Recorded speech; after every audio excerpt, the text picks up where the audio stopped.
రాజధాని పరిధిలో లేఅవుట్ల నిర్మాణ పనులు మరింత వేగవంతంగా చేసేందుకు నిధులు విడుదల చేస్తూ రాష్ట్ర ప్రభుత్వం నిర్ణయం తీసుకుంది. అమరావతిలోని జోన్ 8 ప్రాంతంలో కృష్ణాయపాలెం, వెంకటపాలెం, పెనుమాక, ఉండవల్లిలో భూ సమీకరణలో అభివృద్ధి చేసిన లేఅవుట్లలో మౌలిక సదుపాయాల కల్పన అంటే వీటిని రోడ్లు, వర్షపు నీటి కాలువలు, త్రాగునీటి సరఫరా కోసం ఈ నిధులను వాడనున్నారు.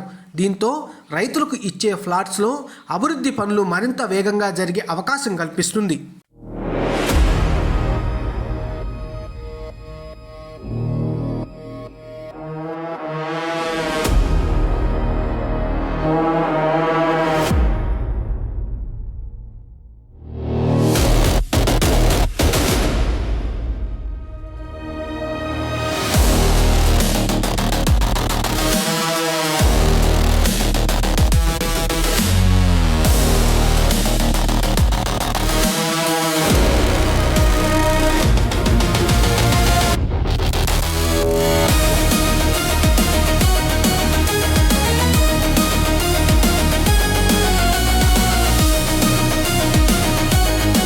రాజధాని అప్డేట్ కోసం ఈ అనిబెని టీవీని లైక్ చేయండి, షేర్ చేయండి, సబ్స్క్రైబ్ చేయండి. అలాగే బెల్ ఐకాన్ కూడా నొక్కండి.